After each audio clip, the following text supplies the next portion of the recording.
குறைகட்கோர் அளவில்லை. நன்றி சொல்ல வார்த்தை இல்லை, நன்றி சொல்ல வார்த்தை இல்லை.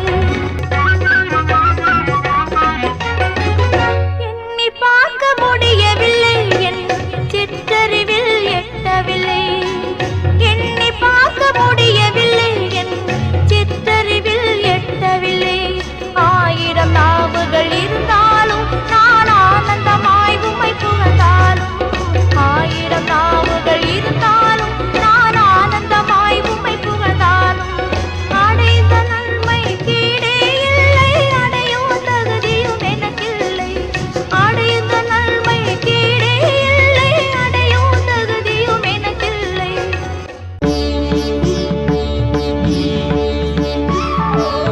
ஆதாரம் நீதானையா என் துறையே, ஆதாரம் நீதானையா. சூதாம் உலகில் நான் தீதால் மயங்கையில், சூதாம் உலகில் நான் தீதால் மயங்கையில். ஆதாரம் நீதானையா என் துறையே, ஆதாரம் நீதானையா.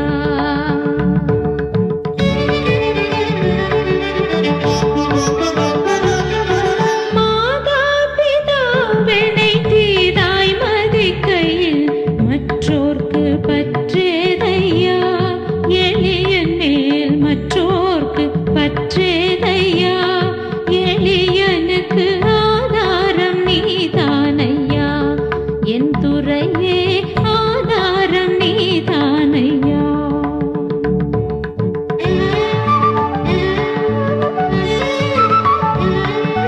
நாம் துணையென நயந்துரை சொன்னவர் நட்டாற்றில் விட்டாரையா.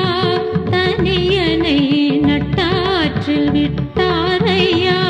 தனியனுக்கு ஆதாரம் நீதானையா என் துறையே, ஆதாரம் நீதானையா.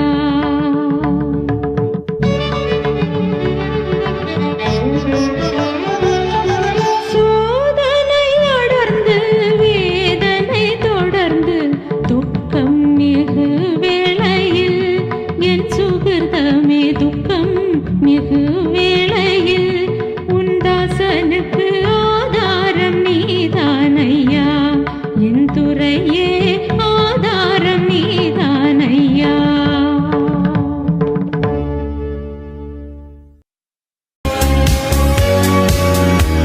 வணக்கம். இந்த நாளில் சின்ன சின்ன வெளிச்சங்களில் இன்னொரு புதிய சிந்தனையை தெரிந்து கொள்வோம். கடவுள் இந்த உலகத்தில் மனிதனை படைத்த போது அவருடைய எதிர்பார்ப்புக்கு மீறி அவன் நடந்தான். ஒருத்தர் சொன்னார், சார் நம்ம ஆசைப்பட்டதெல்லாம் எங்கே சார் நடக்குது அப்படின்னு சொன்னார். அதுக்கு இன்னொருத்தர் சொன்னான், ஏங்க கடவுள் ஆசைப்பட்டதே நடக்கலை, என்ன சொல்கிறீங்க? நம்மெல்லாம் ஒழுங்காக இருக்கணும்னு கடவுள் நம்மளை படைச்சார், நம்மலாம் ஒழுங்காக இருக்கிறோமா? கடவுள் ஆசைப்பட்டதே நடக்கலை, நம்ம மனுஷன் ஆசைப்பட்டதான் நடக்கும் அப்படின்னு சொன்னாராம். நன்றாக யோசித்து பாருங்கள். கடவுள் இந்த உலகத்தில் மனிதனை படைத்து விட்டு அவனுக்கு எப்படி வாழணும்னு தெரியாதப்போ அவனுக்கு ஒரு 10 கட்டளை கொடுத்தாரு. எப்பா உனக்கு ரொம்ப கன்ஃபியூஷனாக இருக்கா, ரொம்ப குழப்பமாக இருக்கா, எப்படி வாழ்கிறதுன்னு தெரியல, இந்தா இதான் ரூல் அல்லது இதான் சிலபஸ்ன்னு ஒரு 10 கட்டளை கொடுத்தார்.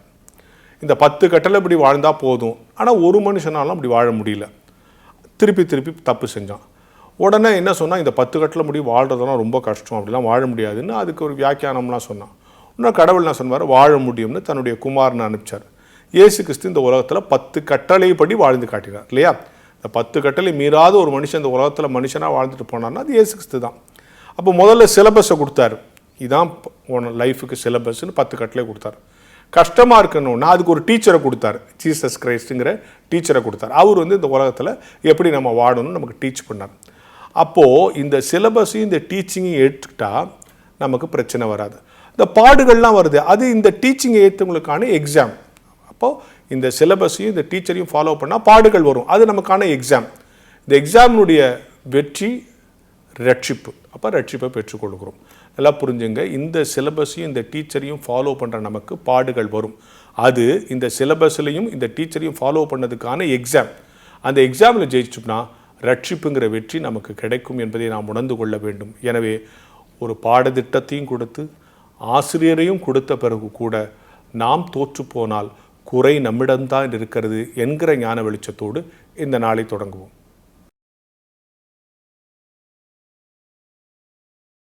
வான்மலர் நேயர்கள் அனைவருக்கும் என்னுடைய வாழ்த்துக்களை, தோத்திரங்களை தெரிவித்துக் கொள்கிறேன்.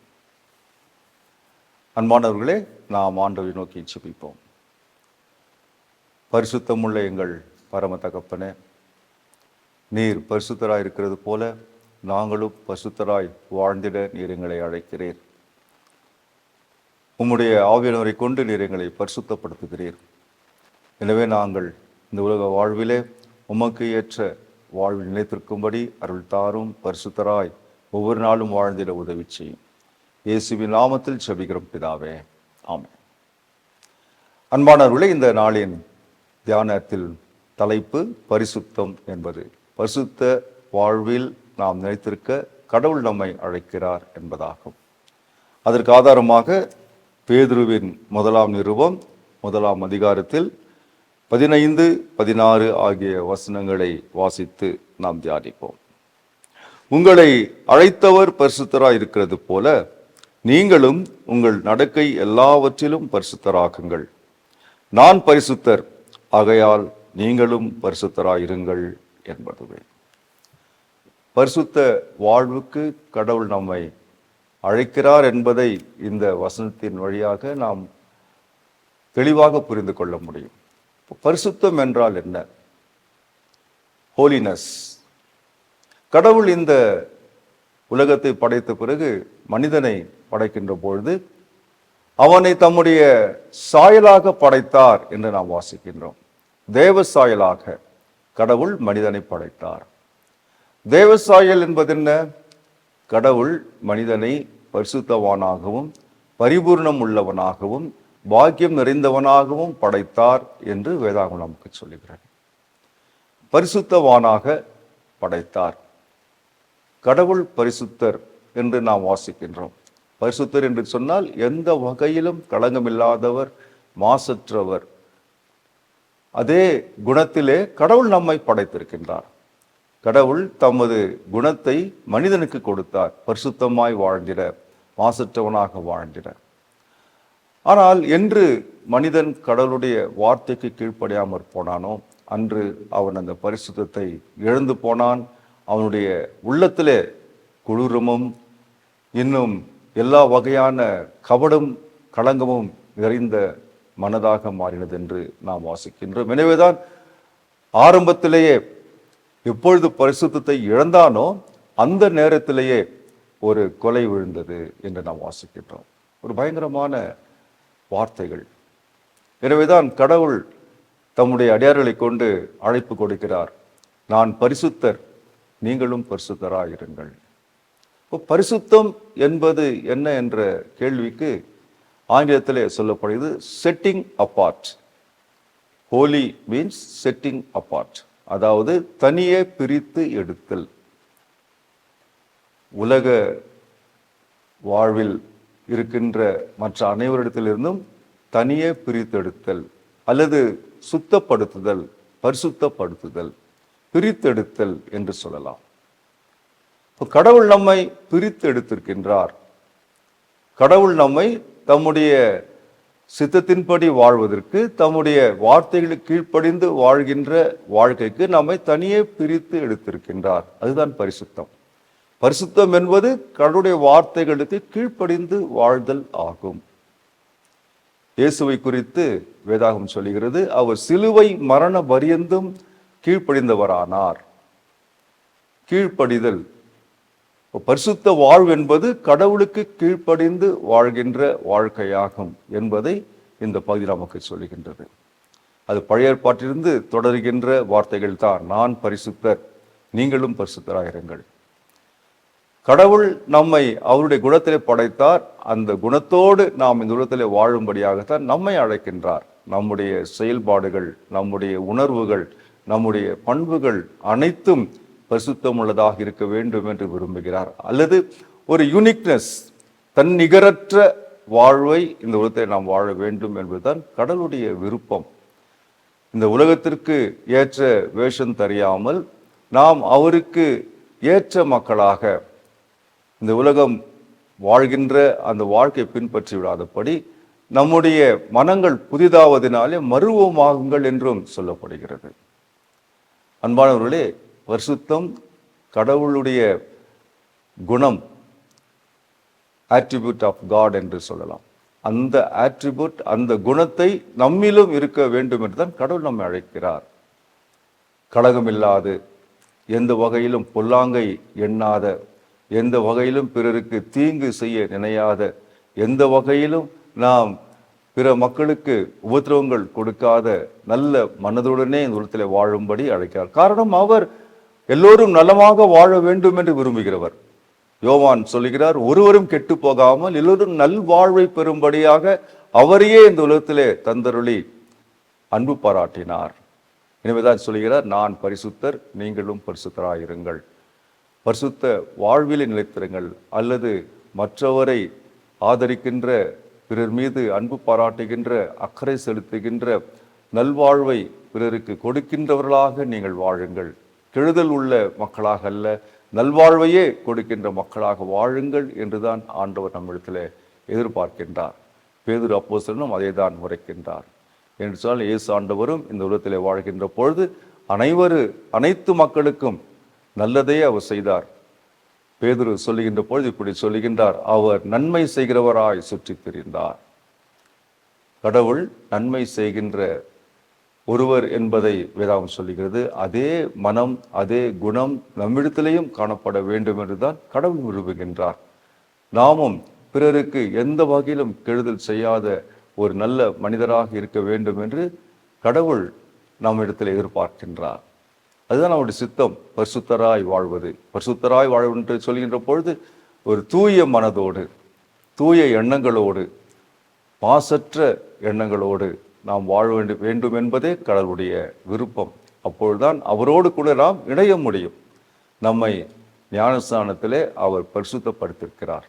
திருவிருந்தில் அவர் நமக்கு மன்னிப்பு அளிக்கின்ற பொழுது நாம் அவரோடு கூட இணைந்து கொள்கின்றோம். மார்ட்டின் லூத்தர் அவர்கள் சொன்னது, ஒரு கிறிஸ்தவன் பரிசுத்தவானா இருக்கிறான், அதே நேரத்தில் பாவியா இருக்கிறான். காரணம், அவ்வப்பொழுது நாம் பாவத்தில் விழுந்து விடுகிறோம். அது வீழாதபடிதான் கர்த்தர் நம்மை தம்முடைய சாக்கிரமந்தங்களின் வழியாக தாங்கிறார் என்று நாம் சொல்லுகிறோம். எனவே அவர் பரிசுத்தர். கடவுள் நம்மை பரிசுத்தவான்களாக வைத்திருக்கின்றார். நம்மை பிரித்தெடுத்து இந்த உலகத்திலே ஒரு தனித்துவ வாழ்க்கை, பிறர் நம்மை பார்த்து கடவுளுக்கு நன்றி சொல்லுகின்ற வாழ்க்கை வாழும்படிதான் கடவுள் நம்மை அழைத்திருக்கிறார். எனவே இந்த பரிசுத்தமான வாழ்வை நாம் நிறுத்திருப்போம், பரிசுத்தத்தை வெளிப்படுத்துவோம், நல்வாழ்வை அனைத்து மக்களும் பெறும்படியாக நம்முடைய வாழ்வு இருக்கும்படி பரிசுத்த ஆவியானவர் நம்மை பலப்படுத்துவாராக. ஆமென். ஜெபிப்போம். எங்கள் கிருபை நிறைந்த நல்ல தகப்பனே, நீர் பரிசுத்தர், நாங்களும் இந்த உலகத்திலே பரிசுத்தராய் வாழும்படி நீர் அழைக்கின்றீர். எங்களை நீர் பிரித்து தெரிந்தெடுத்திருக்கின்றீர். காரணம், அனைத்து மக்களுக்கும் நன்மை செய்யக்கூடியவர்களாக இருக்க நீர் எங்களை வைத்திருக்கிறீர். இயேசு ஆண்டவர் இந்த உலகத்திலே நன்மை செய்கிறவராய் சுற்றி திரிந்தார் என்று நாம் வாசிக்கின்றோம். தேவரே, நாங்களும் கூட நன்மை செய்கின்ற நல்ல மனிதராக, குறிப்பாக கிறிஸ்தவராக இந்த உலகத்திலே வாழ்ந்திட உதவித்தார். நன்மை செய்தல் நீர் விரும்புகின்ற விருப்பம், உங்களுடைய சித்தம். அந்த நன்மை எங்களுடைய வாழ்க்கையில எப்பொழுது இருக்கும்படி, பிறருக்கு நன்மை செய்கின்ற மக்களாக வாழும்படி, பரிசுத்தராய் விளங்கும்படி அருள் தாரும். இயேசுவின் நாமத்தில் ஜெபிக்கிறோம் பிதாவே, ஆமென். நம்முடைய ஆண்டவராகிய இயேசுவின் கிருபை, பிதாவாகிய கடவுளின் அன்பு, தூய ஆவியின் வழிநடத்துதல் உங்கள் அனைவரோடும் எப்பொழுது இருப்பதாக. ஆமென். வான்மலரின் புதிய முகவரி: கிறிஸ்டியன் மீடியா சென்டர், 105 பாந்தியன் சாலை, 2வது தளம், மியூசியம் எதிரில், எக்மோர், சென்னை 6,08,000.